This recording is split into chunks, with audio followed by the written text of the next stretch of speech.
Gente, bom dia, tudo bem? Voltei pra casa. Tá de dia, primeira vez que eu falo bom dia nos últimos dias e que é dia, de fato não é noite, mas estou aqui de volta. E eu queria então hoje fazer essa terceira parte dessa coisa do cuidado de si e da felicidade como possibilidade e tal, e dessa lógica dessa atenção à própria existência.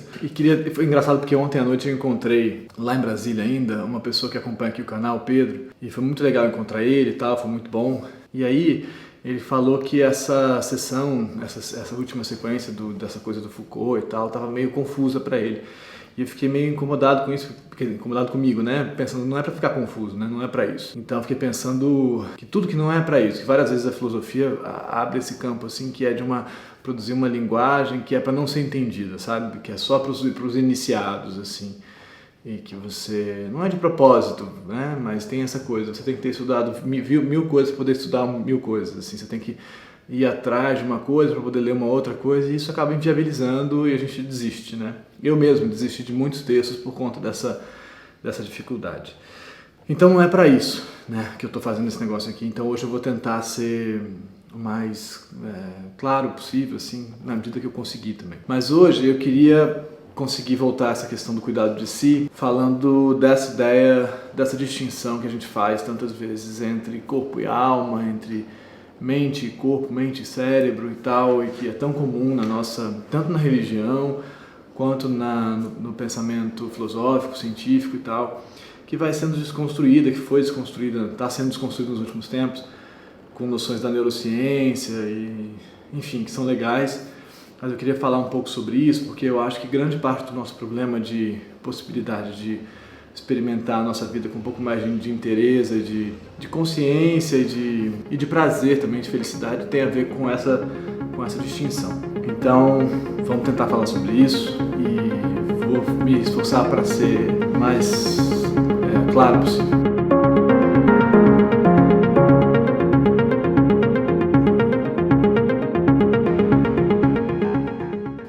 Essa ideia do cuidado de si que eu estou tentando recuperar, está lá na Grécia, né? Ela está em muitos lugares, mas eu estou usando esse conceito vindo da Grécia antiga, do Sócrates, né, especialmente. E o que eu acho que é o problema? Que com o passar dos anos, a gente foi, na religião, fazendo uma distinção entre o corpo, a carne e a alma, o espírito, né? Corpo, carne, alma, espírito. E essa distinção colocava essas duas coisas em oposição. Então, a alma é uma coisa boa, que sofria com as vicissitudes da carne, né? Os pecados, os desejos e tudo isso. A carne em oposição a essa vontade de salvar essa alma, de elevar essa alma, de purificar essa alma, né? Da salvação desse troço para poder ir para outra vida, sei lá. E independente de se acreditar nisso ou não, ou ter fé nisso ou não é essa a questão. Mas essa oposição existe e pautou a nossa linguagem, a nossa maneira de ver o mundo, de experimentar o mundo.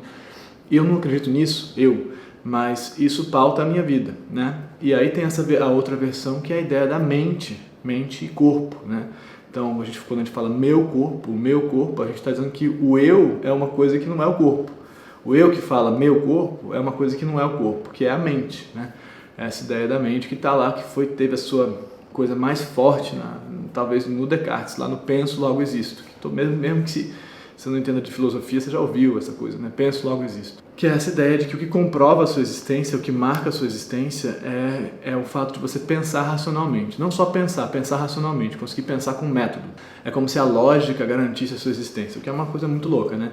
Não é a experiência, não é a sensação, não é o prazer, não é o frio, não é o quente, não é nada disso, é o pensar. Porque esses filósofos aí vão dizer que tudo isso pode ser posto em questão, toda a experiência, porque o corpo, nada é garantido nesse campo, né? Enfim, e aí a gente foi caminhando com isso e desenvolvendo a ciência, desenvolvendo a teologia também de um lado, a organização do discurso teológico e a ciência fazendo esse uso desse pensamento racional para evoluir. E aí a gente foi fazendo uma coisa que eu acho que é a mais perversa, que é separar realmente o pensamento de um lado e o corpo de outro lado. Então, de um lado a gente tem o discurso racional, os intelectuais, as pessoas que pensam, de outro lado a gente tem corpos que são corpos de natureza, físicos, corpos que executam, corpos que trabalham. E isso, em última análise, leva à escravidão, né? Então, o corpo do escravo negro e tal, não é um corpo que pensa, não é um corpo que está dado a pensar, a ter o discurso, a intelectualidade. É um corpo que executa uma função lá. Ele é um corpo, é um corpo máquina nesse sentido, um corpo maquínico, assim. E é o outro corpo também empurrado para esse campo de só corpo, é o corpo feminino, né? Que é um corpo que está dado a reproduzir, né? Tem um corpo que vai reproduzir, aumentar, e é isso para isso que serve esse corpo. E por outro lado, o discurso do pensamento fica com os homens brancos e assim a gente vive. Eu não estou, obviamente, concordando com isso, né? Eu estou justamente colocando isso como um problema, né? E pensando como é que a gente faz para desconstruir isso. E acho que para desconstruir isso a gente tem que, antes de qualquer coisa, tentar pensar em como que a gente desfaz essa distinção, dessa ideia de que tem de um lado a mente, o pensamento, e do outro lado o corpo. Como é que a gente junta essas coisas? E é engraçado porque eu estou falando isso sendo um homem branco, filósofo, heterossexual e tudo que é, né? E estou tentando desconstruir isso, sendo o representante máximo dessa categoria. Por isso também que é tão importante para mim aqui no canal que eu, sempre que possível, eu me coloque no centro do problema e que eu não fale de um campo distanciado, como os filósofos estão falando aí, os nossos filósofos pop, né? Tem discursos interessantes, não é esse o ponto, mas que falam de um campo de saber distanciado, protegido, lá no Olimpo do discurso racional. E eles não existem como corpos, eles não existem como angústia, eles não existem como dúvida, como problema, nada disso. Eles são a perfeição do discurso racional. E isso é muito preocupante, porque isso mantém essa separação acontecendo. Então esses caras são detentores do discurso e tem essa outra massa que é o corpo, que são os corpos que tem acesso a esse discurso pela fala desses caras, né, desses sujeitos. Por mais que sejam falas que visem a liberdade, a libertação e o pensamento, que são falas de conteúdo nesse sentido de emancipação, de emancipar, de abrir, de construir campos, de abertura. Mas ainda assim eles estão replicando um modelo. Então isso é um problema, assim, porque o discurso não é tudo. A gente continua replicando o mesmo modelo que tem lá, que em última análise é os negros e as mulheres de um lado e os homens brancos detentores do discurso racional de outro lado. De novo, nós estamos concordando com isso, vocês estão entendendo o que eu estou falando. Eu acho que a gente tem que tentar caminhar para desfazer essa distinção, que aí vai chegando no nosso momento aqui, que é a distinção que se replica numa outra distinção, que então, tem a intelectualidade, tem a espiritualidade, né? Então, isso também é o que acontece agora, né? Então, ou você está no campo intelectual, que seria o meu campo, teoricamente, então eu sou uma pessoa que pensa, ou você está no campo da espiritualidade, que está ligado à experiência da purificação dessa espécie de alma e tal, que é vocês estão entendendo que é uma outra distinção ainda, né? Dentro da lógica de mente, a gente tem a mente intelectual que pensa e a mente que está ligada à noção de alma e de espírito, de espiritualidade. E aí a gente tem o outro campo, que é o campo físico, que é o campo dos prazeres, é o campo dos esportes, é o campo da potência física e tal, que está lá no corpo, né? Então você pode se desenvolver nesse campo. O que eu estou defendendo na lógica do cuidado de si é que para a gente conseguir ter vidas melhores, ou vidas mais conscientes, ou vidas mais atentas, ou vidas mais plenas, se você quiser, a gente tem que conseguir juntar essa parada toda. E que era justamente o que estava junto lá na Grécia Antiga, entendeu? E o que está junto, talvez, também esteja junto, eu acho, em algumas práticas orientais, especialmente, eu acho, na lógica do Zen budismo, mas especialmente do Zen, da lógica do Zen. Já falei do livro aqui, Introdução ao Zen budismo, já falei desse livro, já mostrei e tal, que não está aqui comigo agora, deve estar em algum lugar por aqui, calma aí, vou tentar pegar. Que é esse aqui, ó, dá para ler? Uma Introdução ao Zen budismo, eu ponho do lado da minha cara, que é onde está o foco. Tá, mas então, esse livro é interessante para se aproximar dessas primeiras questões do Zen, desse pensamento que é um pensamento japonês antigo lá. E acho que ele vale pra gente, acho que tem outras apreensões também aproximações também valem pra gente desfazer essa lógica. Mas o problema que eu vejo nisso, e aí que eu queria tentar chegar, e isso tem a ver com o que eu estou tentando elaborar aqui, e às vezes de um jeito meio falho, eu acho. O problema do Zen para mim é que ele foi pensado por dentro de uma lógica de sociedade muito distinta da nossa, com muito menos estímulos do que a nossa, com muito menos reforço de consumo, reforço de produção, reforço de potência, enfim, uma sociedade com muito menos produção de ansiedade, com muito menos produção de inveja, com muito menos produção de competição, uma sociedade diferente da nossa. E aí, quando a gente tenta se aproximar do Zen, a experiência que eu tenho, pelo menos, vocês podem, aí por favor, discordar de mim, a gente acaba caindo num campo de tentar ter a experiência do Zen budismo e tal, e sofrer com isso, porque a ansiedade, o nível de ansiedade que a gente tem, não está... A prática dessa espécie de espiritualização, ou de iluminação, ou de caminho dessa negatividade, da retirada dos desejos, é muito difícil. É muito difícil porque tem muito desejo sendo produzido, entendeu? Tem muito desejo sendo produzido.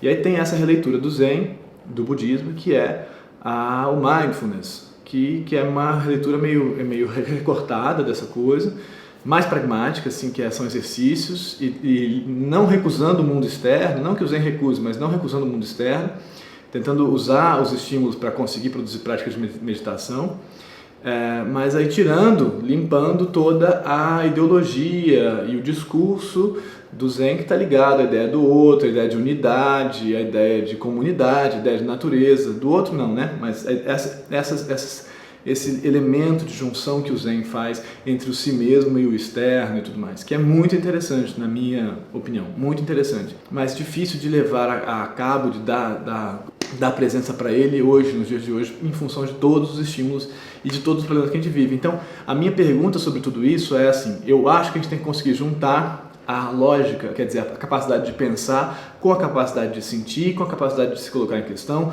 com a meditação, com tudo isso a gente tem que conseguir produzir um sistema, e esse é meu projeto maluco, um sistema de experiência, de práticas que viabilizem isso pra gente. É isso que eu fico tentando fazer no negócio da autoescrita de uma maneira ainda rudimentar, mas estou tentando. Porque eu acho que não dá pra gente simplesmente falar, não, então eu sou do campo do Zen, eu faço isso, eu medito e tal, e resolvo minha vida assim. Ou eu faço mindfulness, ou eu faço esporte, ou eu corro maratonas, ou eu leio Foucault, ou eu leio sei lá o que, ou eu faço terapia. Terapia também entra nesse campo de um jeito muito forte, né? Terapias diversas, holísticas, ou o que seja, ou psicanálise e tal. A minha experiência é com a psicanálise, eu faço psicanálise há 20 anos, mas tem muitas outras que consideram mais a corporeidade na experiência da terapia do que a psicanálise. Não que o corpo não esteja na psicanálise, ele está, mas tem outros que consideram mais. Mas eu acho que a gente tem que conseguir juntar isso com a capacidade de elaborar e produzir sentidos, que vem da filosofia. Então, como é que você consegue fazer esse enlace disso tudo para não fazer mais uma dissociação entre os seres que pensam e os seres que sentem, entendeu? Para de pensar, você tem que parar de pensar, você tem que sentir as coisas, você tem que eu já ouvi isso milhares de vezes, você tem que parar de pensar, porque pensamento é sentimento, pensamento é sensação. Esse é meu ponto. Então, como é que a gente consegue desfazer essa distinção e caminhar para uma espécie de sistema, talvez organizado, talvez menos organizado, de uma série de práticas que viabilizem a gente ter estar mais próximo da nossa experiência de viver, de estar vivo e de pensar, mas de conseguir olhar o mundo, de conseguir articular as narrativas do mundo, porque o mundo produz muitas narrativas para a gente, sobre quem a gente deve ser, sobre como a gente deve ser, sobre o que a gente deve ter, e aí esse outro tema do quanto você tem que ter ou não ter para ser feliz. E essa distinção que eu já falei aqui algumas vezes entre o ser e o ter, né? Então você tem que ter, mas enquanto você se esforça para ter, você não consegue ser ou estar. Mas então, para mim, a gente tem que conseguir juntar esses troços todos, sabe? E desfazer realmente a distinção, desfazer o preconceito. Então, não, o cara é um intelectual, ou o cara é um cara do teatro, ou o cara é um cara da dança, ou o cara é um cara da religião, ou o cara da Umbanda.